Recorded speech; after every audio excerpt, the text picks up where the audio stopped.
listen, we are here for you on this program. We are here for you. We're here to take your calls. We're here to hear from you. We're also here to make you smarter and help you get information you need. Sometimes we need help.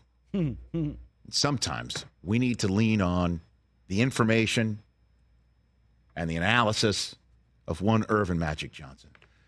And after the Washington Commanders lost 14-7 to the Giants, the one-win Giants, on Sunday, the Washington Commanders acted many different ways in the first half, as if it was surprising that Wink Martindale was going to throw a kitchen sink at them every single time Sam Howell went back to pass. Right. Guy couldn't breathe. He's gonna break David Carr's sack record.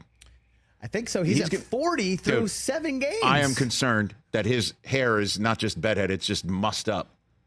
Poor guy. But Earvin Magic Johnson, do you have the tweet there, please? There it is. Disappointing 14-7 loss for my Commanders to the NY Giants. It's hard to win in the NFL when you only score 7 points. Huh.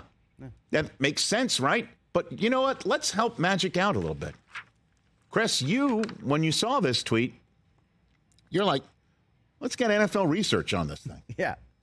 And you know what? Magic is correct. Oh, really? He is correct. So you reached out. Put it up. Here it is. Here are the numbers. Teams that scored exactly 7 points in a game thus far this season, 0-3. Last 10 seasons, 0-97. Wow. Since the millennium turn. 6-359. That's a winning percentage of 1%. Wow. I don't want to round up. It's 2%. In the Super Bowl era, teams that have scored exactly 7 in a game are 32, 1,023, and 4. How about that? You eked out 4 ties. And in the history of National Football League action, the record of teams scoring exactly 7 points in a game, 178 wins, 1,540 losses, and 60 ties. Interestingly enough, look at that. 60 ties. That's 10%.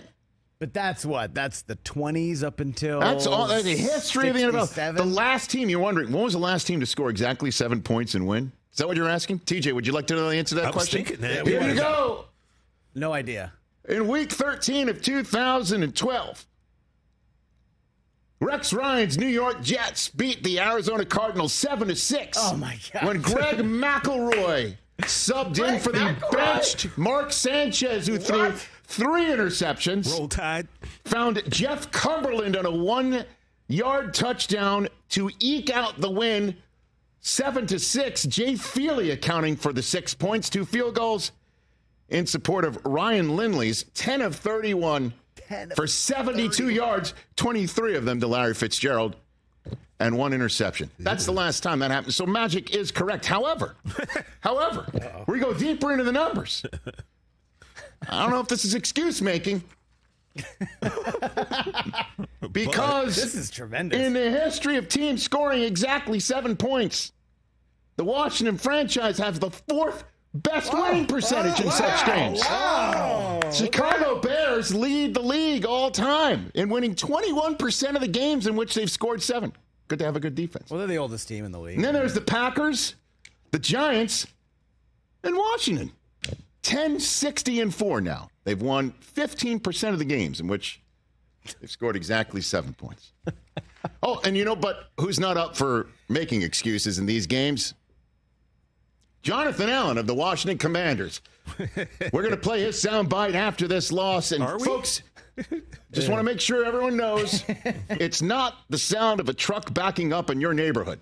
Hit it. What's the evaluation like after a loss like that? They whooped our ass, plain and simple. Got to be better.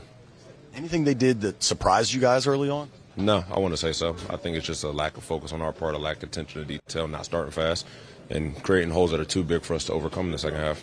Does it get frustrating when that team... Yes, it does. I'm tired of this. Tired of this bull. Been 7 years of the same.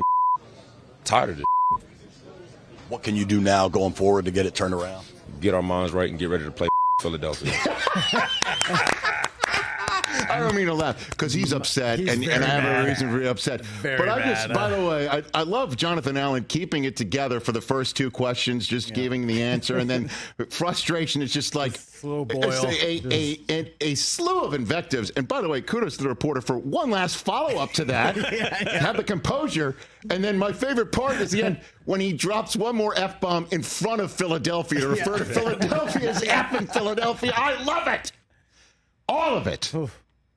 From that all the way to Magic Johnson's cogent analysis from the ownership suite of the Washington Commanders. It's tough to win. You score 7 points. By the way, the numbers totally support it. The exception of Washington is used to winning these games more often than most franchises in the history of the National Football League. Just a history lesson back to Magic as a thank you for helping us understand what happens when your team only scores 7 points. I don't mean to laugh. I think you do. For their last 97. That graphic is unbelievable. Of course, it's Rex Ryan's Jets that came up with that last win in MetLife. Could you imagine your fireman, Ed?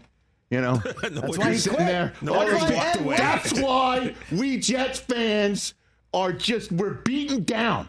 We actually saw a 7-6 win, and we're supposed to walk off of that going, okay, I feel good. Like we got some momentum here. Sanchez threw 3 picks, got benched. Greg McElroy.